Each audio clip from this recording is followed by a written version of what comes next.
Okay. Hi, everyone. Let me just wait for my colleagues. I see Inda is here. I see George. I don't see Renzo. Can you hear me? Yes, but I don't see you. Yep, I think my camera is just having a problem, but let's proceed. Yep, I'll Yeah, fix it. okay. Okay. So Helen, are we ready to start?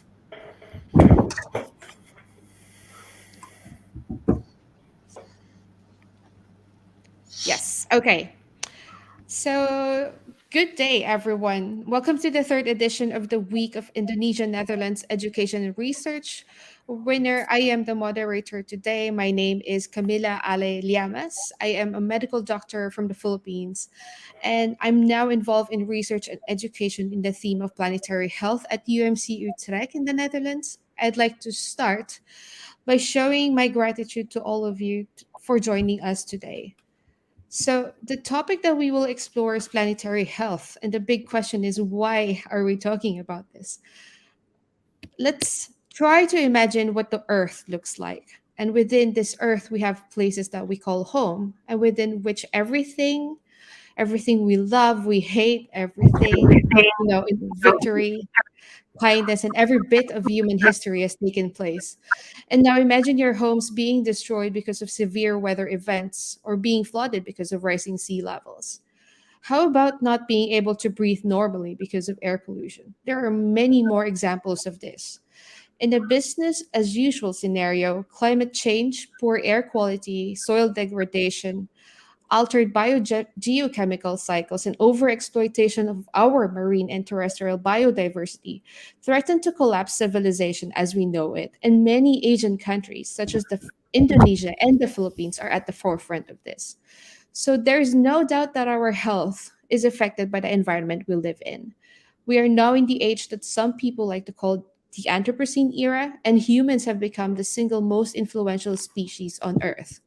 Our collective activities have significant impacts in our environment that are both lasting and potentially irreversible, and these impacts affect our own health and well being. Nevertheless, there is a reason for hope. So, amidst this turmoil, we are presented with an opportunity to transform the systems and values that sustain life on Earth. The sense of urgency in the face of crisis has brought forward unprecedented attention to the interconnectedness of human societies and the biosphere, and the need for global solidarity, large scale coordination, and science driven solutions and collective action. Today, I would like to welcome three key speakers who will chat about a range of planetary health issues. First, we have Dr. Inda Murni, a pediatric cardiologist in DR Sarjito Hospital, Yogyakarta, Indonesia. She's also an associate professor in the Department of Pediatrics of Medicine in Universitas Gadjah Mada, Indonesia. I'd also like to welcome Dr. George Downward, who is an assistant professor at UMC Utrecht and a researcher at the Institute of Risk Assessment Sciences in Utrecht University, where his research focus examines how environmental and personal risk factors contribute to communicable and non-communicable diseases. He has a special interest in environmental health, vulnerable groups, and low middle income countries. And lastly, Dr. Renzo Ginto is the Associate Professor of the Practice of Global Public Health and the inaugural Director of the Planetary and Global Health Program of the St. Luke's Medical Center College of Medicine in the Philippines. Concurrently, he's the Chief Planetary Health Scientist and co-founder of Sunway Center for Planetary Health in Kuala Lumpur, and he is a member of the National Panel of Technical Experts of Climate Change Commission of the Philippines and the convener of Planetary Health Philippines, which is a community of Filipino planetary health advocates, scholars, and practitioners for exchanging ideas and advancing the new discipline of planetary health. So, welcome Inda, George, and Renzo. I'd like to remind the audience that we will have a Q&A session a bit later, but you can also type your questions in the chat box. We're very happy to hear your thoughts and contribution to this wonderful talk. So again, thank you so much for being here. I will start by asking all of our, speakers to share a key message to start our conversation. So maybe we can start with you, Inda.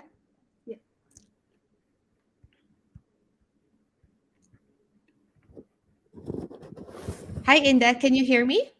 Yes, I hear you Yes. clearly. Yes. Okay. So maybe you can start by saying a key message for our listeners today. Okay. So the key message is that, well, as we know that the health professionals actually is we are as need to familiar with the planetary health and also to recognize the effect of the environmental changes in health on health. Because the health professional is actually also have important roles as they are on the front line of protecting health, and they can do promotion, prevention, also health system strengthening, and also advocacy, education, and research. And therefore, they need to work together with other professionals. That's great, Inda. Yeah, I completely echo your ideas today. And maybe George, you can also add into that. Uh, sure. Thanks, Elaine, and thanks. And I guess for sort of as a key contribution from me, uh, the component of planetary health I mostly work in is from the research sphere, right? And sort of just wanted to bring in that there's already a lot that we know about the role of the environment in health, especially air pollution, but also other areas. But that so much of that knowledge is derived from studies and research performed in high-income countries such as Western Europe and North America, meaning that there's some pretty significant research gaps and a lot of low resource settings where exposures are often higher and impacts of things such as climate change are often worse. And so that this represents a very significant sort of research gap for both our own personal knowledge and disease burden understanding. And that opportunities like this to discuss between countries and build collaborations like this are a very powerful, very important tool for addressing and starting to overcome that research gap. Yeah. Thanks, George. And I will come back to Renzo a little bit later, but maybe we can start our discussion. So, for the benefit of the audience, we actually don't have any PowerPoint presentations because we want this to be more of a discussion, like among us, the panel, and also for the audience. So, if you have any questions, please, you can post your questions in the comments, and I will read them. Okay. Oh, I also see Renzo here. Nice to see you here, Renzo. I was just asking Inda and George if they have like key message to start our conversation, and it is your turn. Oh, thank you. So they've already spoken. Yes, yes, Okay, thank you yes. very much, and apologies for the technical difficulty. I think the lesson that I'm learning through this experience is technology can both be a friend and a foe. And in this session, we're about to discuss planetary health, and there's a tendency for us to, romanticize the role of technology in addressing these problems. And so we just learned through this experience that sometimes technology will fail us when we need it the most. We thought we're ready, but then these mishaps happen.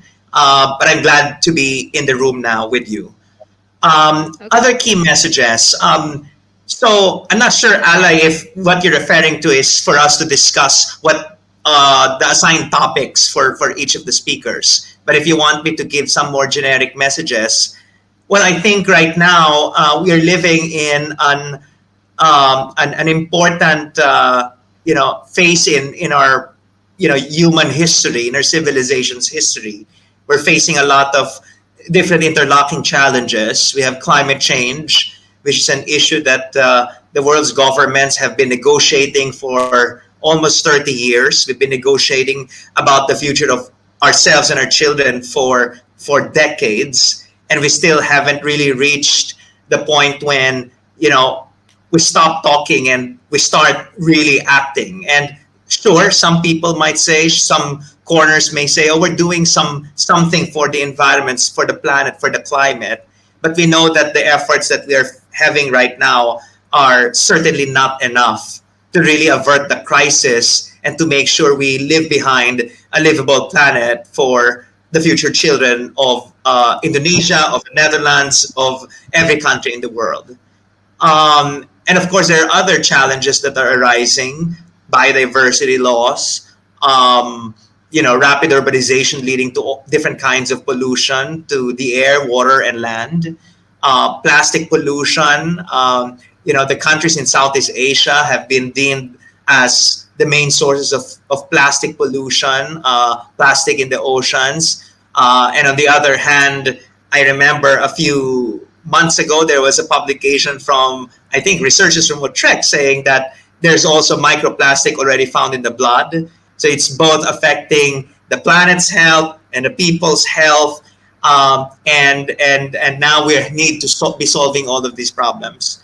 So that's the situation. And I think we hope that we can mobilize ourselves much faster than we used to. And this is an opportunity for us to come up with collaborative, transdisciplinary solutions that will address these problems head on.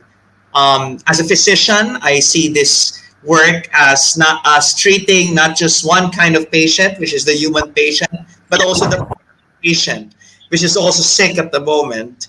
I guess on its way to the ICU if we do not really get our acts together sooner rather than later. So before the planet reaches the ICU and the human patient being affected as a result, let's start, acting fast and acting in a transdisciplinary and a cross-sectoral collaborative way so we can find the solutions for a healthy people and a healthy planet. I'll stop there. Thanks.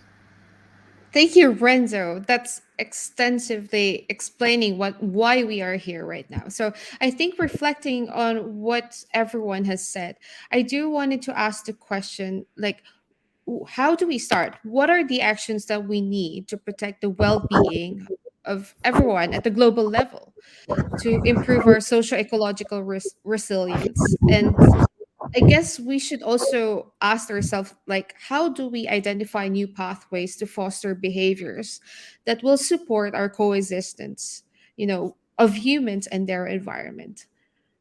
Maybe I think, George, you can also start with that. Maybe you can also explain a little bit about exposome here.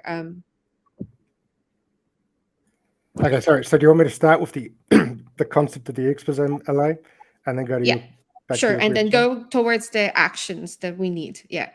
Okay, so very, very briefly, the exposome is a concept in environmental sciences, which aims to try and quantify the totality of human exposure throughout the life course. So when we look at sort of disease burdens, causes of diseases, genetic factors alone contribute to maybe 15% of overall disease burden at a sort of an upper limit. And the remaining 85% of disease burden is driven by sort of a combination of environmental, lifestyle, and interaction with genetic factors. And so where the Genome Project tries to look at the entirety of the human genetic structure, the entire human genome, the exposome concept is trying to look at the entirety of sort of environmental exposures throughout someone's life course. And this is through like a combination of different disciplines and approaches, looking at not just the air, but the water, the soil, the buildings that are around us, the urban structures that are around us, all of these different things that sort of contribute to our lived experiences. Great. And so, what do you think? What would be our role to protect well-being at the global level? What is needed to actually achieve that? Achieve a social ecological resilience. I know that's a loaded question, but you can try to. And now, actually, now answer that question in 5 minutes or less. I mean, it is such a complicated issue. It's such a multifaceted, transdisciplinary style issue that I think one of the key things that we need to be doing and do more of is talking to each other, right? These sorts of communications between groups, between disciplines, the sharing of ideas, sharing of thoughts, sharing of processes, to really try and sort of improve our overall research, sort of improve the way that we overall sort of look at these problems and communicate these problems with our policy leaders and the general public. Because I guess ultimately that's where we want to take this, right? We want to take all of this knowledge that we accumulate from talking to each other and working with each other to communication, to action by our leaders. Yeah, that's great, George. I think you're right that we do need some type of, holistic coordination with everyone. And I think reflecting on this, Inda, maybe you could also tell us what is the role of health professionals and researchers in planetary health. Okay, thank you. So the role of the health professional in the planetary health is actually because they are on the front line of the protecting health, so they have capacity to understand and communicate planetary health challenges and also strategies to protect health and also environment. So they can deliver public health interventions through environmental and also health benefits across the health effect of the environmental changes. And the action perhaps including also healthcare promotion and prevention, also health system strengthening, advocacy, and also education and research.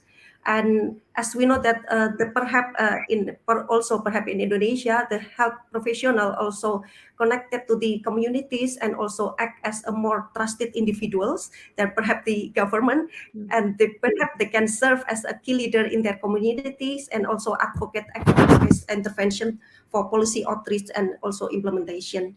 I think the advice also can be given to people about the behavioral changes that benefit the environment, and also because their active involvement in the community is also complete intervention that targeting also the vulnerable population.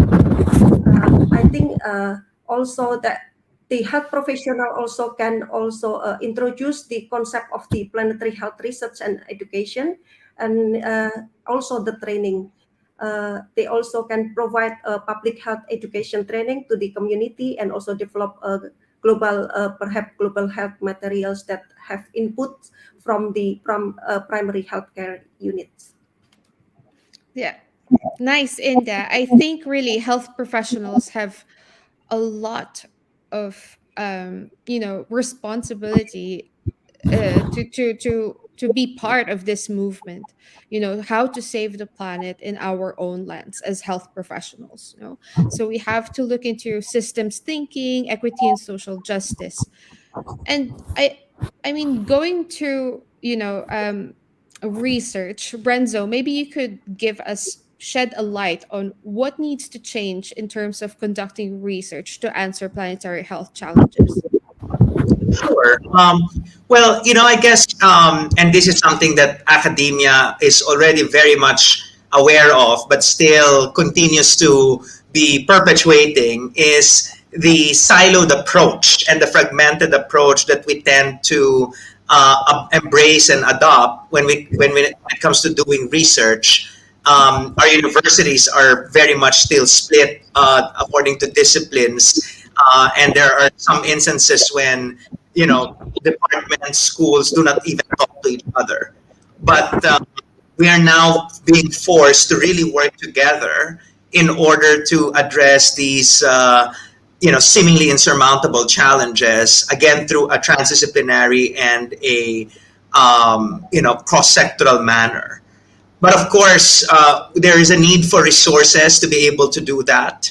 There is a need for enabling environments to be able to accomplish that. We hope that universities will create those kinds of platforms, will incentivize working together in order to address these challenges. What else? And of course, it's not just about working together across disciplines. We also need to work with colleagues in the spaces of policy and practice. We need to make sure that we are translating the knowledge that we generate and translating it fast, because time is running out. According to Greta Thunberg, the house is on fire. And the way we in academia tend to work is as if there's no emergency that is in front of our very eyes. But also, on the other hand, it's not just our fault, it's also the fault of our funders. It's also the fault of our ministries of science. It's also our fault of the industry, right? That is also supporting, to a certain extent, the research and innovation activities in universities, in academia in general. So there's a long checklist of things that need to be done. And again, we need to do them fast if we want to save the planet as we try to save ourselves. Right. Just going back to what you were saying, and as well, like I've mentioned before, that actually Asia is at the forefront of, planetary health challenges. And so, what do you think? How would healthcare look like in the face of all these climate health challenges? What is the meaning of being climate smart, especially in low middle income countries? So, healthcare is, as already mentioned by Inda, healthcare and health professionals do play a very important role in addressing these interconnected challenges, including climate change. You mentioned the term climate smart, which pertains to the idea that systems like the health system should be both contributing to the mitigation of climate change, reducing the greenhouse gas emissions in order to stabilize the climate, prevent the further worsening of the climate emergency. And on the other hand, we also need to adapt because unfortunately climate change is already happening. And it's already affecting people on the ground, especially in vulnerable settings. And so we need to find ways to adapt, to be resilient, to address these emerging impacts and risks related to climate change that are impacting the health of populations. So that's really the idea of climate smart health systems that are ready to withstand the impacts of climate change, but also not contributing to the climate crime. We cannot be putting out fires, both literally and figuratively, but at the same time, we're also emitting our own carbon in enormous amounts. We also need to realize that our sector, everyone talks now about net zero, acknowledging the fact that there will still be some emissions that will be released as part of the, for example, delivery of healthcare services or the conduct of our operations. But we need to find ways to also offset the emissions, the inevitable emissions that we will be releasing to the atmosphere, but also find ways to sequester carbon from the atmosphere. So there's so many things that need to be done. What's happening now, for example, in a region like Southeast Asia, this is an idea that is slowly evolving and spreading. For example, you have a hospital network in Taiwan that has already transformed its healthcare delivery system. They're already serving food that is produced in their own backyard to their patients and staff because that reduces the carbon emissions coming from long distance transport and large scale agriculture. You also have hospitals, for example, in the Philippines, where I come from, already starting to adopt, let's say, solar power because there's a lot of sun and, hospitals can get their energy from the sun rather than from dirty fossil fuel, from the coal-fired power plants that provide the electricity to the grid. So these are just some actions, and there are certainly more that can be done. And healthcare can be a leader and a role model for the rest of society. We've done it during the COVID-19 pandemic. People look up to the healthcare system for guidance, for protection, for information, for resources. And we can do that also for climate change and for the larger planetary health crisis that we're currently confronting. Yeah. Um, I mean, Renzo, you already did a great introduction, like what the LMICs are doing, and I was wondering, like George, do you have any idea how about in the high income countries, or at least in the Netherlands, there are a lot of things that we can learn from climate smart healthcare systems in low middle income countries. So, what are your reflections on that? I think Renzo has made some absolutely excellent points here about climate, sort of climate focused, climate intelligent healthcare systems. I guess it's important to remember that on a global scale, right? The healthcare sector contributes. I saw a number the other day, something like 5 or 6% of total greenhouse gas emissions, and that's under the current status quo, right? And it's important to remember that throughout the world, a lot of healthcare systems are undergoing expansion, right? If we look at SDG 3, one of the goals of SDG 3 is to provide universal healthcare to as many people as possible. And under a status quo system, purely upscaling to UHC is going to result in significant environmental and climate contributions as well. So I think the examples that Renzo has given are excellent suggestions, excellent ideas, excellent contributions at a very local scale as well, right? Very locally innovative implementations to directly reduce environmental impacts as much as possible, while still providing a high level of care. Because ultimately, right, of course, the goal of the healthcare system is to help people. So there's a real challenge, a real balance that needs to be struck here between continuing to provide high levels of healthcare to people, while also sort of maintaining and sustaining a healthy environment and planet. Right. Thank you so much. From everything that we've been talking today, and I feel like there's a lot of things that we need to consider. It seems like a huge task, but I would like to ask Inda what you think about what type of holistic coordination from, like not only from the health professionals, but also for other fields, which is essential to solve our problems in the context of planetary health. So how do we coordinate all these things? Yeah, thank you, Ali. So actually, before starting this meeting, I did an informal interview to my colleague in university also, and they are not quite familiar with the planetary health actually, and many people, as literature said, that they are unaware with the uh, effect of the environmental changes of the on the health. But we know that from the health professional perspective, and also in the child health, as we know that the child health and also well-being rely heavily on the distribution of clean air, clean water, and also safe food sources. And as mentioned previously by Renzo and also Josh, that children in low middle income countries, including Indonesia, also bear a greater burden of the pollution and also climate change as a result of the environmental injustice than children in high income countries. So because of that, so we really need a collaboration. We really need a collaboration with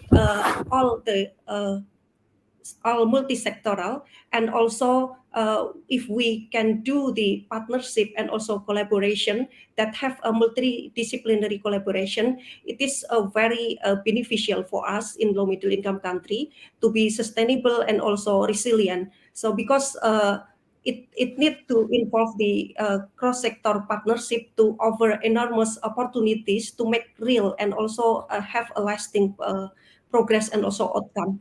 Because perhaps we in perhaps low and middle income countries sometimes to make this real, sometimes we need to fund to make research regarding the to provide the locally generated evidence that need to provide to the government, that it is also quite difficult for us.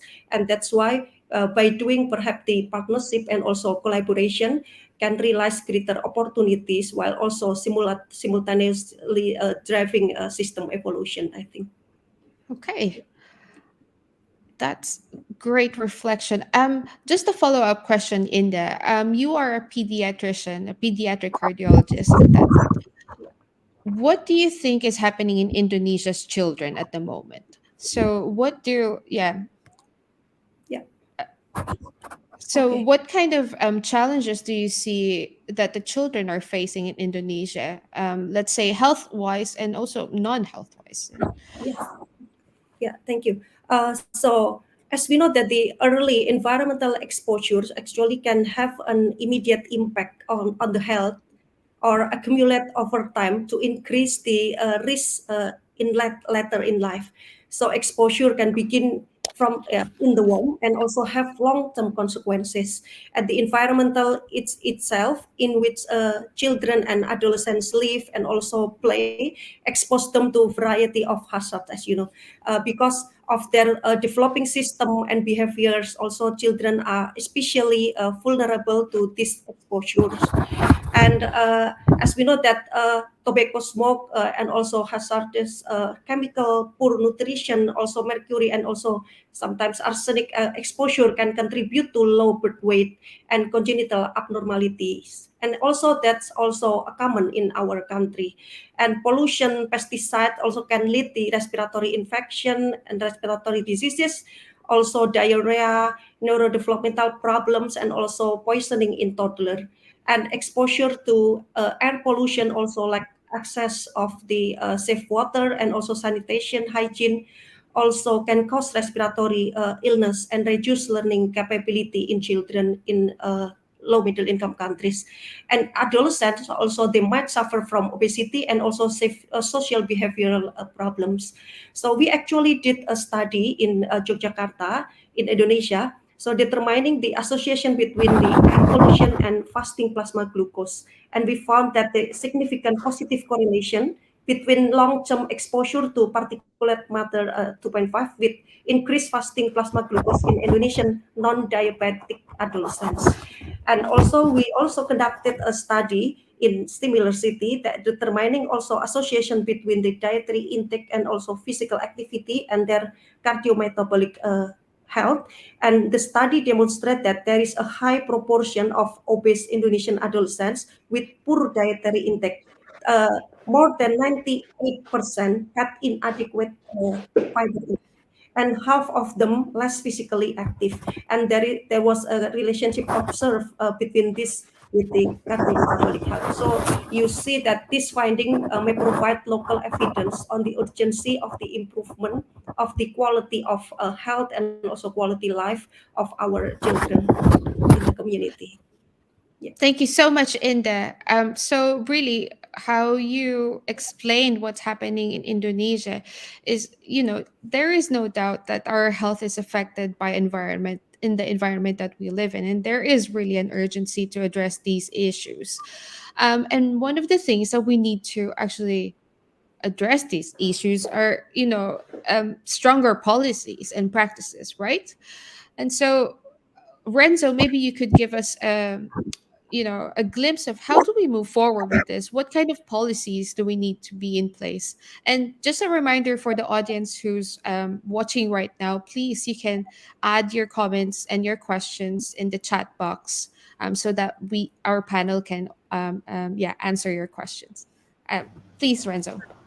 Yes, and policy change must happen at all levels, from local to global. But since we're now talking about, for example, Indonesia, I would like to touch upon some policy changes that need to happen at both national and regional level as well. So, for example, when it comes to addressing climate change, we need countries to be really not just fulfilling, but becoming more ambitious than the commitments that they made under the auspices of the Paris Agreement and the much more recent Glasgow Pact that was produced during COP26 in Glasgow last year. Countries are now heading to Egypt for COP27, and we hope that countries will be much more, again, will honor their commitments and even be much more ambitious in terms of, their pledges to reduce carbon and also to address the impacts of climate change through adaptation, but also through the payment of loss and damages.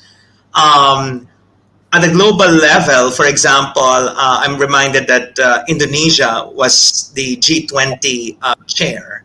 And actually, early this year, I co-published a commentary saying that it would have been great if Indonesia used this as an opportunity to actually advance planetary health policies and messages at the G20 level. You know, you have the 20 largest economies in the world, which is a great opportunity to, you know, propose some bold policy changes at the global level, because we know that what happens at the global level impacts the policies at the national level as well. And one of the key suggestions that we made is that there has to be some really serious discussions about the future of the global economic system, which created the planetary health problems that we are now trying to solve in the first place. So if we are going to just focus on the symptoms, right? Let's address the transboundary disease that is affecting Southeast Asia, you know, resulting from the burning of Indonesian forests affecting nearby Malaysia and Singapore. You know, without changing or attempting to change the economic system, it incentivizes unsustainable production and consumption that is captured and controlled by a very select few, the global elite of our current capitalistic system. If we are perpetuating this economic model that we learned in economics 101, you know, that you can draw the supply and demand curve as if the planet does not have limits. You can draw it, you know, an endless line until the blackboard is gone. You know, if we are not going to change all of these, which economic, you know, aspects that are embedded in policies at all levels, then, you know, in 10 years' time, we probably are talking about, you know, how to address the impacts that are too late already to address. So those are just some of my thoughts when it comes to policy change. We need to have, it needs to happen at all levels. We need to be much bolder, and we need to think out of the box. We need to challenge the status quo, and we need to do it sooner rather than later, before it's too late. Right. Wow. Yeah, that sounds really, really important. I do see a question from one of the audience, from Leica. She is asking, and maybe anyone can answer, um, how can we as healthcare professionals persuade governments and municipalities to put human health into context for climate action plans, for example, at the COP and also in other stages? So anyone can answer. Yeah. Yeah, perhaps I will start, and then perhaps Renzo and also Josh will add more. Of course. Yeah. So perhaps as a health professional, we need to first need to learn more and also familiar with the planetary health, and then we can also can do the advocacy. But while doing the advocacy, we need also to get the evidence sometimes, because without any evidence, for the policymakers also, they need evidence that it is also local evidence to be generated. And after that, then we need to start engage them for the policymakers, I think, since early in early stage of the research conducting, because that will be much easier perhaps to do the implementation research to action, so that after doing the advocacy, then hopefully they will implement the research. But as we sometimes evidence is coming from the low middle income countries, and also the evidence from high income countries cannot be directly transposed to our setting, because barrier and also facilitators are perhaps different. Yeah. Right. And maybe George, I know that you've touched upon this already earlier in your introduction, but maybe you can elaborate a little bit more of what Inda said. Sure. Yeah. So in terms of the differences between environmental health research in high-income countries and low middle-income countries, it is very, very difficult to take high-income country research and immediately apply it to low resource settings. And this is, I mean, in one part because sort of as mentioned already, the exposures are often a lot lower, a lot different. Air pollution in high-income countries, for example, is often not too bad. I mean, it still could be better. Not going to pretend that the air over here is perfect, but you know, in the broader scheme, it's not too bad. But when you look in a lot of low resource settings, a lot of low middle income countries, you've got much worse air pollution, and it's being contributed to by not just sort of outdoor conventional sources that you might think of like industry and power and traffic, but also domestic energy usage. The burning of biofuels for daily heating and cooking needs, which is something which is virtually non-existent in high-income countries, but incredibly common in low-middle-income countries. And this creates a vastly different exposure and environmental situation, which you then combine with the different types of infrastructure, healthcare systems, healthcare accessibility within a variety of low resource settings to create a completely sort of different or a very, very, very, very different, at least, environment, different scenario, which sort of impacts your disease burden, your epidemiological analyses. So in order to understand what's going on in a particular country, the best approach is to do work in that country, obviously with people in that country as well. Renzo, anything else to add into that?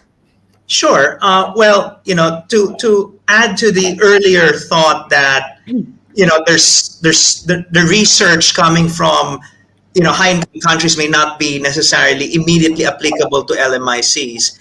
I think we also need to change the narrative and also acknowledge that the global north can also be learning from the global south, right? Europe can also be learning from Asia. So for example, when it comes to responding to disasters, unfortunately last year we've seen, for example, Germany being affected by massive flooding, which was unprecedented in their history. Perhaps countries like Germany can learn a lot from places like the Philippines, which has been experiencing all these flooding and typhoons for many decades and have already built some certain degree of knowledge and capacities to be able to address these effects of the emerging climate emergency. The systems are not perfect, but there's so many lessons that can be learned. So it has to be a bi-directional and perhaps even multi-directional learning on how to enhance our collective resilience to planetary health crisis that needs to happen. Not a one-way, it's not a one-way street. But also apart from learning from each other, generating the evidence, conducting more research, I also think that to a certain degree, the evidence is already clear. The evidence on the health impacts of climate change and the planetary crisis, the exacerbation of socio-economic inequalities, the degradation of the planet that we're seeing in many different places, in every place in the world, that has already been documented. So what more evidence do we need to actually start advocating, challenging, questioning, interrogating, influencing the arena of policy and practice, the table of decision making? And so we need to be very proactive, help the health professionals. Okay? Sure, let's educate ourselves, in a rapid pace, because again, we're in an emergency. We cannot be holding, and we're guilty of it, right? I'm guilty of it. More webinars, right, to educate ourselves when in fact we need to be actually going now to the halls of power and speaking truth to power, using the power of the evidence that already exists. So just to be very specific, because the question is about how to incorporate health into our climate action plans. So, for example, there are already a lot of tools that the World Health Organization has developed for ministries of health in terms of incorporating climate change into health plans and in terms of incorporating health into climate plans. But how many countries and how many health professionals, health leaders have already even read these tools? So these are low-hanging fruits. And, in COP26 last year, there were around 50 countries that made a commitment to establish climate smart, climate resilient, low carbon national health systems. Okay? I'm not sure if Indonesia is part of the 50.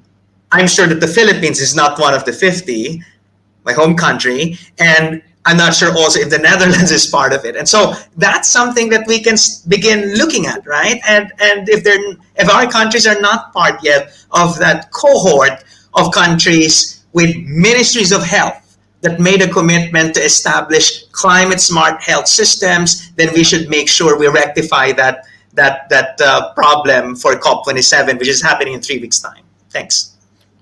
Great, Renzo. And while I have you, I also see a question from the audience to Renzo. It says here, what other type of economic model would you suggest instead of the current one? Would that be something like the donut economy? And how would you envision this change to happen? Great question. Thank you, Eva. And, you mentioned the donut economy. I wonder if the audience is aware that Amsterdam, the city of Amsterdam, is the first city in the world that actually declared from now on, from this pandemic and moving onwards, we will be embracing the donut economy as our model for our local economy.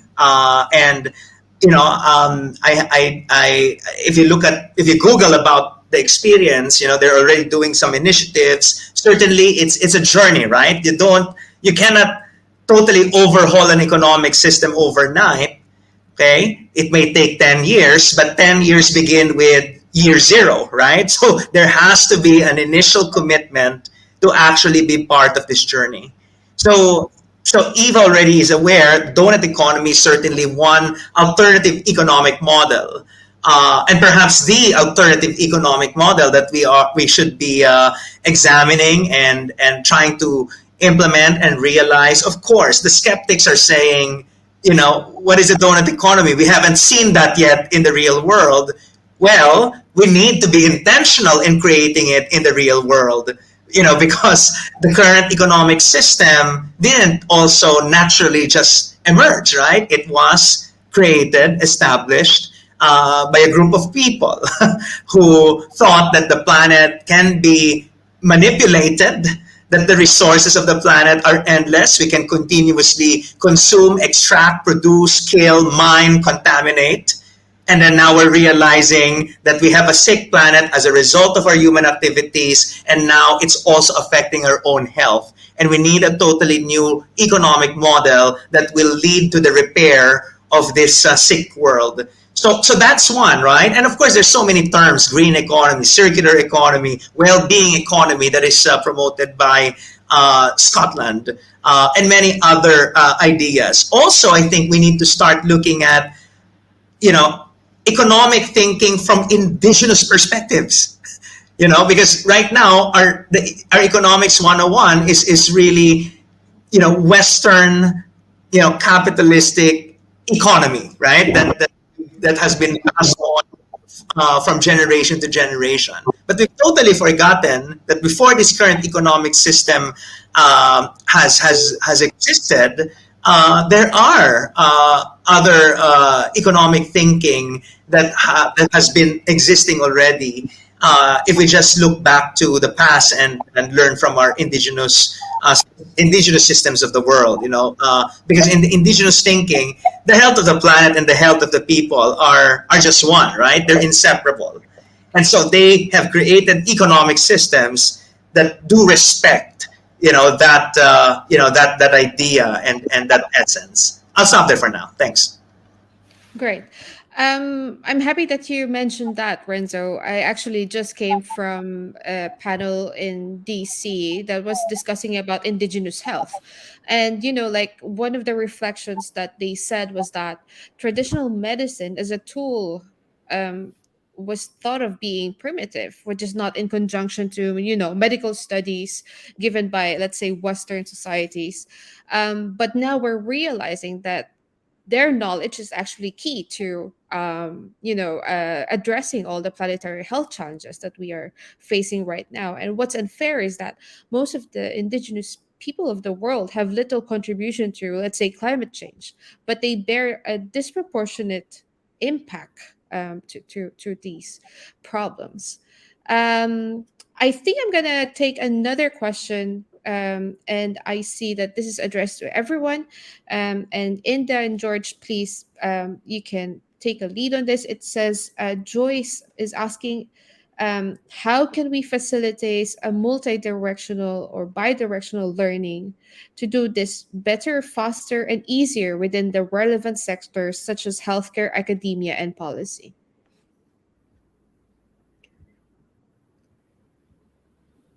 Uh, George, maybe you can start, or I'm Inda. really Yes. I'm really glad you've come back to this question, because I think Renzo's point earlier about this being a bidirectional thing, and I'm glad that Joyce picked up on this as well, is so important, because historically there can be, and still sometimes in the language we use, right, there can be this problem of sort of us and them in academic research. Us as the well-intentioned, highly knowledgeable, rich country person, and them being the other. When I think we've been very clearly demonstrating in this talk that that's far from the case. To me, sort of to build on what Renzo was talking about, I think like true collaborations, true interdisciplinary collaborations between countries, between bodies is absolutely key, absolutely important here. Not just sort of the sort of collaboration where researchers from one country visit the other country to collect information and then go home, but instead like a true embedding of knowledge and skills. Capacity building, I believe, is probably the term that describes this best, right? That proper embedding of knowledge and skills on both sides that's very mutually beneficial and sort of generates knowledge and excellence from throughout partners. Great. And Inda, maybe you can also add on this question. Yeah, I think I agree with Josh. So, insight from the research and also implementation science, perhaps overlapping, but also different strategies sometimes to close the gap between the evidence, policy, and practice. And this also need cooperation between the academician and also decision makers, practitioners, as well as the healthcare professionals. So I think this very important that we need to require a transdisciplinary team to use the appropriate method, focus on the on the context of the problems. Yeah, and also it is need to have an interdisciplinary team, and also consider the political trends as well, because the government sometimes, and also in Indonesia also, they have a different priority, and this also need to have collaboration with also the perhaps philanthropics and also private sector player to have an implementation plan and also financially sustainable. Yeah. Okay, nice, Inda. I think we're almost, well, we still have time, but I do have one more question. This is coming from me, actually. And I, like in my conversations daily with people, medical professionals or non-medical professionals, they always ask me the same things. And this is like, we don't know where to start. We don't know what tangible things us as people can do and to contribute to the challenges of planetary health. And do you have any reflections on that,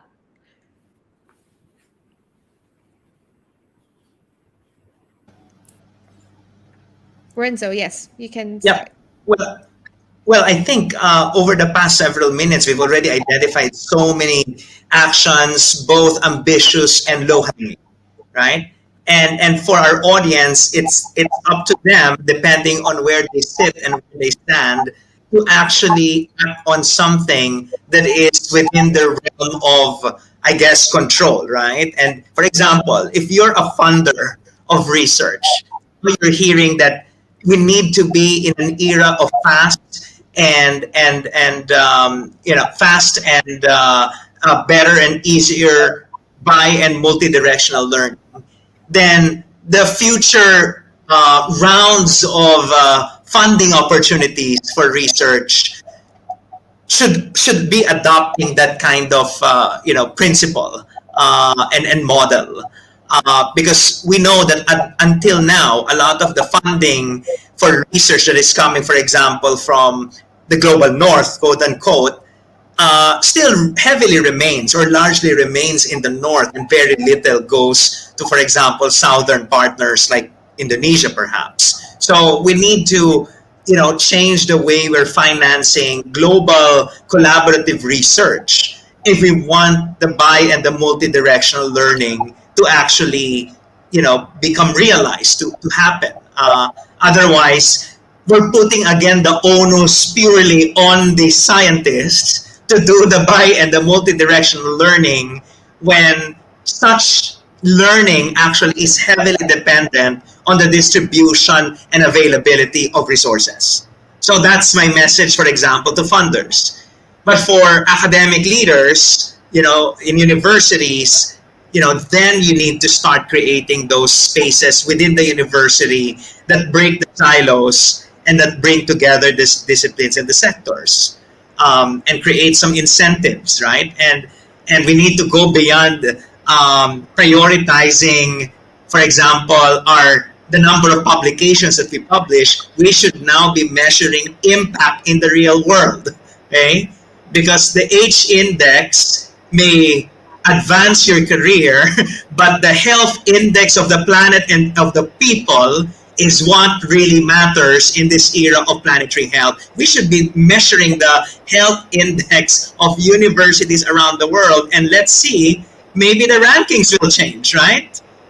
Because it's not anymore based on publication, but real world impact. Great. I just made it up right now as we speak. No, that was a great insight.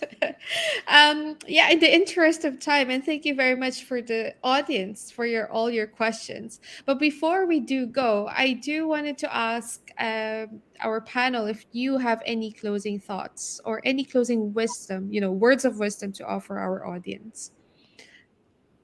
Let's start with Inde. Yeah, thank you. So, as we have discussed previously, so the health professionals can do with many challenges, but we still have an important role in planetary health and its impact on the human health. Because as we know, we can educate the families, caregiver, and also policymakers about the environment and also the climate change threat, and also advocating for policies to protect perhaps children and also the environment and support the planetary health. And also as a health professional, we can also do the promotion and prevention, and we can inform the environmental exposures that might harmful for the human and also children. And we can also, as perhaps me as a pediatrician, can perform growth and developmental screening and also screen for climate risks as well as social determinants of health. And because by doing this, we can recognize early which factor that may influence the growth and development. And also we need to also promote the good nutrition and also physical activity. Healthy diet can reduce the greenhouse gas emission and also reduce lifetime risk of the chronic diseases. And also breastfeeding, it is best and also more sustainable. Yeah, I think perhaps that's that we can do at least for the planetary health for us. And also perhaps one more, that perhaps we can think to put this planetary health into curricula. Yeah. Yes. Definitely. The medical profession has a lot to learn about planetary health, isn't it? George, maybe you can share your thoughts. Last words. Last words. I think this session's made it clear, right, that there's very, very strong, a strong need and a strong desire for people, for us to sort of work together across boundaries and across disciplines. But I think as a final word, I actually want to echo something Renzo said, because I mean, research is so important, and we've talked a lot about research gaps, but so is action, and I think that we need to remember that as researchers as well. That if we keep waiting for the next paper to be written, the next research to be done, we'll be carefully documenting the decline. So while research is hugely important, so too is sort of action and advocacy from us and and our audience as well. Great. Thanks, George. And Renzo. Yes, well, thank you very much for this great opportunity to have this important conversation. And, I guess because we've already mentioned some of the, key takeaways, the key messages, I would like to encourage our audience to, reflect on what we discussed today. And after this session, start acting in the spaces where you're living and thriving. We really need to multiply our tribe ASAP, because again, the time is running out, and we need to really address these challenges if we are to leave behind a healthy planet to our children. Inda is a pediatrician. I always say planetary health is like pediatrics on a planetary scale, because we're really trying to make the health of the planet better for the children of today and for the children of tomorrow, of Indonesia, of the Netherlands, of the entire world in the next 100 years and beyond. So thank you for this opportunity, and spread the virus, not of COVID, but of planetary health. Great. Thank you, everyone. Again, there is a reason for hope. We do need a global solidarity, large-scale coordination, for science-driven solutions and collective action and recognition of indigenous knowledge in application. I think we are right about in time. Thank you very much, Inda, Renzo, and George, for this wonderful talk. I learned so much, and I hope the audience also feels the same as I am. Thank you for the organizers of Winner and for everyone who attended. And yes, so let's all be leaders for, defenders of our planet for now and for future generations. Thank you very much. Thank you, Elaine.